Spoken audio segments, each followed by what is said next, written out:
የምንሰራቸው ስራዎች ከሌላ ቦታ ከሚመጡት በጥራትም በጣም የተሻሉ ናቸው። እኛ አሁን ጥራት ላይ በዋናነት አንደራደርም።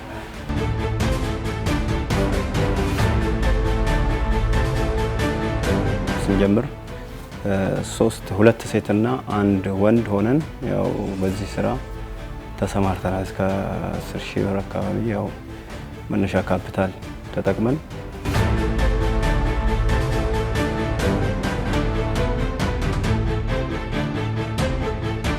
ሙሉ በሙሉ ሴቶች ናቸው አሁን የሚሰሩት። እዚህ የሆነ ስቴፕ በመታገዛቸው እንጂ በሴቶች ነው የሚሰራው።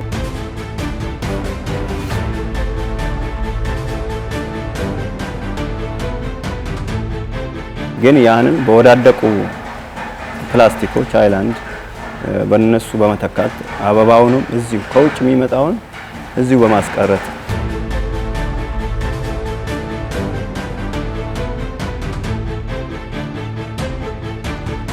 በአሁኑ ሰዓት እኛ ከፈለግን የማምረቻ ቦታ ከዚህም የተሻለ ይሰጠናል ብለን ነው የምንገምተው። መጀመሪያ ያው ሰው ሳይሰራ ነው የሚጠይቀው። በትክክለኛ ከሰራ የሚደግፍ ብዙ ነው።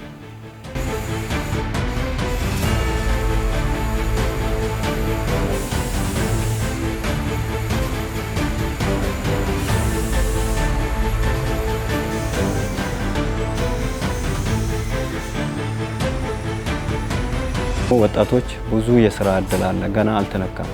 በተለይ እኛ አፍሪካውያን እንደ ኢትዮጵያም ምንም ስራ አልተጀመረም።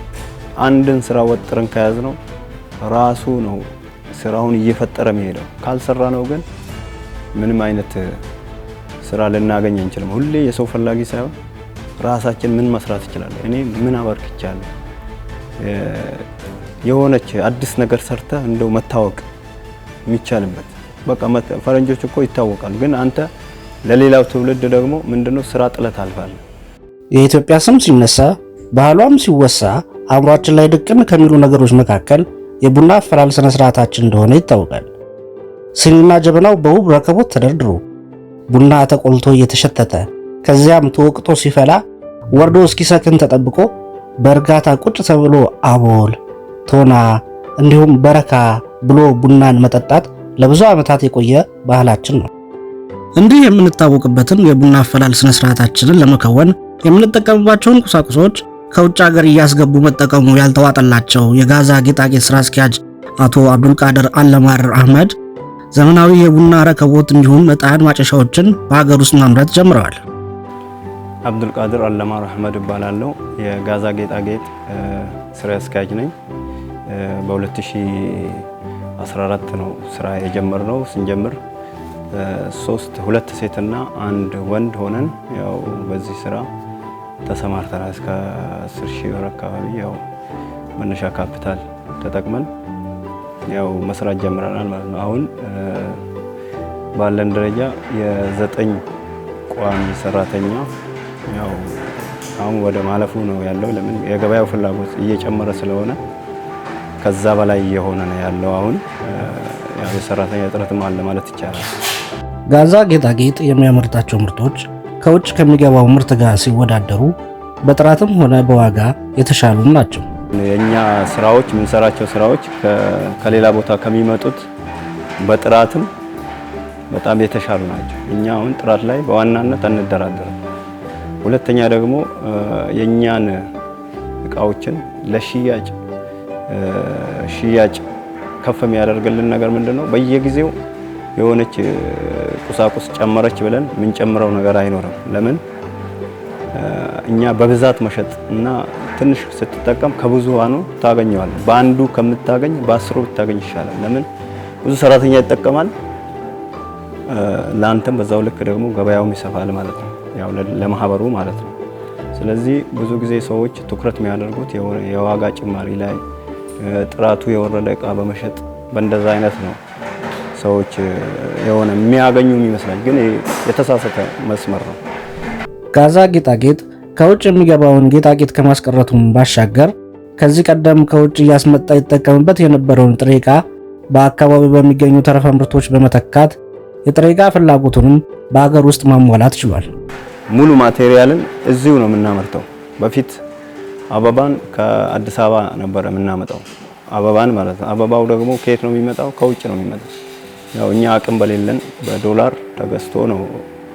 እኛም በዛው ልክ ተጽዕኖ ፈጥረን ለዛው ድርሻ አለን ማለት ነው። ዶላርን እኛም እንጠቀም ነበር፣ ግን ያንን በወዳደቁ ፕላስቲኮች ሃይላንድ በእነሱ በመተካት አበባውንም እዚሁ ከውጭ የሚመጣውን እዚሁ በማስቀረት ሸክላውንም ከአዲስ አበባ ነበር የምናመጣው።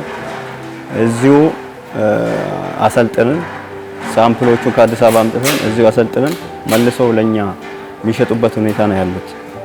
ራሳቸው ሰርተው ለኛ መልሰው እኛው አሰልጥናናቸው ማለት ነው፣ ለኛው መልሰው የሚሸጡበት ሁኔታ ነው ያለው። ስለዚህ በዋናነት በቃ የሚያዋጣን ሙሉ ማቴሪያል ከዚህ ነው የምንጠቀመው። አንዳንድ የወዳደቁ መስታወቶችን ከየሰፈሩ ያው የሚለቅሙ ልጆች አሉ፣ በዝቅተኛ ዋጋም ከመስታወት ቤቶች ከዚህ በፊት ማዘጋጃን አስቸግረው ነበር፣ ሌላ ቦታ ወስደው የሚጥሉት የነበረው ማለት ነው።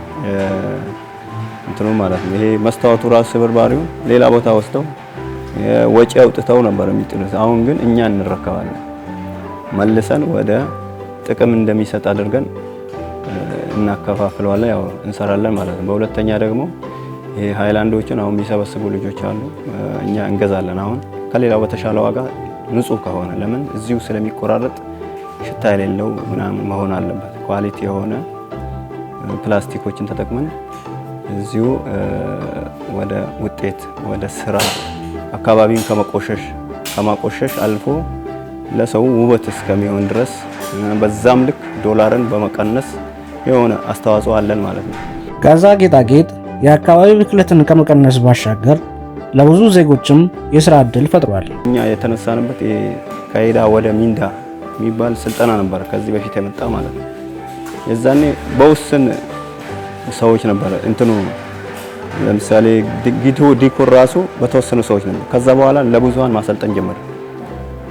ስናሰለጥን አሁን ሙሉ በሙሉ ሴቶች ናቸው አሁን የሚሰሩት። እዚህ የሆነ ስቴፕ በምታግዛቸው እንጂ በሴቶች ነው የሚሰራው። ለምን ስራውም ትንሽ ትዕግስት ረጅም ሰዓት የሚፈልግ ስለሆነ ያው ሴቶች ራሳቸው ነው የሚያመርቱት። እኛ ብዙም አንደግፋቸው ማለት መጀመሪያ ታሰለጥናቸዋለህ፣ መልሰው ራሳቸው ናቸው የሚሰሩት። ስለዚህ ራሳቸውንም ደግሞ ችለው የወጡ አሉ፣ በየቦታው የሚያመርቱ በየቤታቸው መልሰው የእኛን ስራ ሰርተው ለከተማው የሚያቀርቡ አሉ። አሁን እኛ ምርት በዋናነት 90% ይባላል ከዚህ ከከተማ ውጭ ነው የሚሸጠው። እዚህ እንደውም ከዚህ የሰለጠኑት ናቸው ለዚህ ለከተማ በየቦታው የሚያቀርቡት እንጂ ወደ ሌላ ቦታ አይልኩም። እኛ ነን የምንልከው ወደ ሌላ ቦታ። ጋዛ ጌጣጌጥ በርካታ ችግሮች ቢገጥሙትም መንግስት ባደረገለት ድጋፍ ምርታማነቱን ማሳደግ ችሏል። መጀመሪያ በራሳችን ተከራይተን ነበር የምንሰራው። እንደውም ትዝ ይለኛል የሆነ ጊዜ እንደዚሁ አዘጋጅተን ከፍተኛ ዝናብ ዘነበና እቃችን ተበላሽ። ከዛ ማምረቻ ቦታ ተሰጠን ማለት ነው። በአጋጣሚ የዚህ አስተዳዳሪው አጋጣሚ እዛው ቦታ ነበርና ዝናብ ዘነበ፣ የታሸገው እቃ ተበላሽ። በዛው ማምረቻ ቦታ ተሰጠን። መጀመሪያ ደግሞ የመሸጫ ዲስፕሌይ አለችና እሷን ያገኘነው ተወዳድረን ነው። የዋይዲፒ ነው። ለዋይዲፒ ተወዳድረን የፈጠራ ስራዎችን አቅርበን ነበረ። ያው በዛው እንትን ተሰጠን ማለት ነው። መሸጫ ዲስፕሌይ እቃ ማሳያ ማለት ነው። ከሱ በኋላ ያው ማምረቻውን ሰጡ። በአሁኑ ሰዓት እኛ ከፈለግን የማምረቻ ቦታ ከዚህም የተሻለ ይሰጠናል ብለን ነው የምንገምተው። መጀመሪያ ያው ሰው ሳይሰራ ነው የሚጠይቀው። በትክክለኛ ከሰራ የሚደግፍ ብዙ ነው። በአነስተኛ ካፒታል ስራ የጀመረው ጋዛ ጌጣጌጥ አሁን ላይ የተለያዩ አዳዲስ የቴክኖሎጂ ውጤቶችን በራስ አቅም መፍጠር ችሏል። ብዙ መፍጠር የምንችላቸው ነገሮች አሉ። ይሄ ለሶላር ሲስተም ማለት ከፀሐይ ብርሃን ተቀብሎ ወደ ማሞቂያ ቡና ሊሆን ይችላል፣ ወጥ ሊሆን ይችላል። ቡና በየአካባቢው ለከሰል ብዙ የሚወጣ ነገር አለ። በዜሮ ብር ማለት ነው። በቃ አንዴ ከገዛኸው በፀሐይ ብቻ ፀሐይ ሲዞር እያዞርክ ዳይሬክሽኑን እየቀየርክ የፈለግከውን ነገር ቡና ማፍላት ትችላለህ፣ ሻይ ማፍላት ትችላለህ። አንዳንድ የጨረር መከላከያ ግን ይቀረዋል። እሱ እንትን ፋውንቴን የሚባል አለ። ምናልባት አሁን ከተወሰነ ጊዜ በኋላ የምታዩት ይሆናል። በውሃ የሚሰራ ራሱን እንትን የሚል ፋውንቴን ሰርተን ነበር። አሁን ለገበያ ብዙም አልቀረበም፣ ግን አሁን በሰፊው እናቀርባለን ብለን አስበናል። ሌላ አሁን እነዚህን ማሽኖች ለምሳሌ ጣውላውን እነዚህ ኤምዲኤፎችን ምን ቆርጥበት ራሳችን የሰራ ነው። ግማሽ ሰዓት ጠረጴዛ ነው፣ ግማሽ ሰዓት መቁረጫ ነው ማለት ነው። ስንፈልግ መቁረጫ እናደርጋለን። ስለዚህ ብዙ ነገር በራሳችን ነው የምንነሳው። ለምን ከአንድ ችግርህ ለሱ መውጫ ነው የምትፈልገው። ዝም ብለህ ገዝተህ ማምጣት ሳይሆን ለዚህ ምን መፍትሄ አለው፣ ለእያንዳንዱ ነገር የምትሰራው ነገር መፍትሄ አለው። ስለዚህ ካሰራ ነው አእምሯችን ሰፊ ነው። ጋዛ ጌጣጌጥ የተወሰነ የአቅም ግንባታ ስልጠና ካገኘ ምርቶቹን ወደ ውጭ ሀገር የመላክ እቅድም አለው።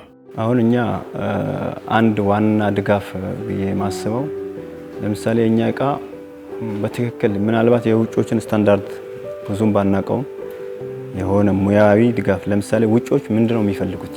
አሁን እኛ ለምሳሌ በእኛ በጋዛ ጌጣጌጥና የዕደ ጥበብ ውጤቶች ማምረቻ ማህበር አብዛኛው የሌላ ቦታ ነው ተጠቃሚ። ከዚህ ታሽጎ ሌላ ቦታ ነው የሚሄደው። ለምን ወደ ውጭ አንልክም የሚል ሀሳብ አለ። ግን የትንሽ ሙያዊ ድጋፍ ያስፈልጋል። አንደኛ እነሱ የሚፈልጉት ምን አይነት ነው መስራት እንችላለን።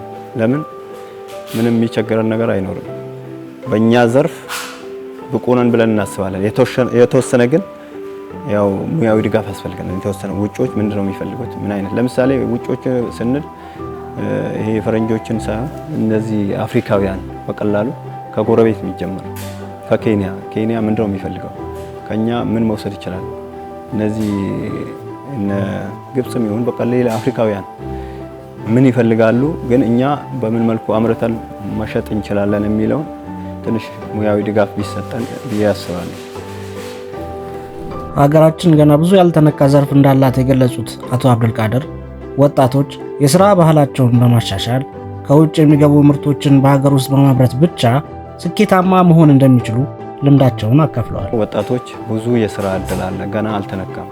በተለይ እኛ አፍሪካውያን እንደ ኢትዮጵያም ምንም ስራ አልተጀመረም። አንድን ስራ ወጥረን ከያዝነው ራሱ ነው ስራውን እየፈጠረ የሚሄደው። ካልሰራ ነው ግን ምንም አይነት ስራ ልናገኝ አንችልም። ሁሌ የሰው ፈላጊ ሳይሆን ራሳችን ምን መስራት ይችላል፣ እኔ ምን አበርክቻለሁ፣ የሆነች አዲስ ነገር ሰርተህ እንደው መታወቅ የሚቻልበት በቃ ፈረንጆች እኮ ይታወቃሉ። ግን አንተ ለሌላው ትውልድ ደግሞ ምንድነው ስራ ጥለት አልፋል። የሆነን አዲስ ነገር ሰርተው እንዲያልፉ ቢያንስ እንኳን ከሌላ ቦታ የሚመጡ ምርቶችን እዚሁ ማምረት ቢችሉ። ሁሉም ማቴሪያል በአሁኑ ሰዓት ቅርብ ነው እና ጊዜ ከመፍጀት ጊዜን ቁጭ ብሎ ከማቃጠል የተወን ትናንሽ ጥቃቅን ነገር ነው ብታመርት ራሱ ራስህና አካባቢህን፣ ቤተሰቦችህን፣ ሀገርንም መቀየር እንደምችል ነው። ጊዜን እየገደልን ነው ያለ ነው። እኛን እየገደልን ነው። አላወቅነውም፣ እኛን ግን እየገደልን ነው ማለት ነው። ስለዚህ በሰዓታችን እኛ አሁን ስናመርት 12 ሰዓት እዚህ ክፍት ነው ያለማጋነን ማለት ነው። ይሄ እንትን ሳይሆን ያለማጋነን 12 ሰዓት ክፍት ነው። ማታ 3 ሰዓት አካባቢ ድረስ አለ። አንዳንድ አልፎ አልፎ አዳርም የሚሰራበት ጊዜ አለ። ስለዚህ ረጅም ሰዓት የመስራትም ባህላችን ማንም እዚህ ከተማ ማንም ቀድሞን ወደ ስራ አይገባም እና ረጅም ሰዓትም መስራት የራሱ የሆነ አስተዋጽኦ አለው። ጊዜን ከማቃጠል ወደ ስራን ለረጅም ሰዓት ተደጋግሞ መስራቱም የሆነ አእምሮውን የሚከፍተው ነገር አለ። የሆነ ነገር እንድትፈጥርም ለክፍተት ለሆነ ለሚጎልህ ነገር የሆነ ሀሳብ ይመጣል ረጅም ሰዓት ስራ ላይ ስትሆን። ስለዚህ ረጅም ሰዓት ስራ ላይ እንዲያሳልፉ ብዬ እመክራለሁ።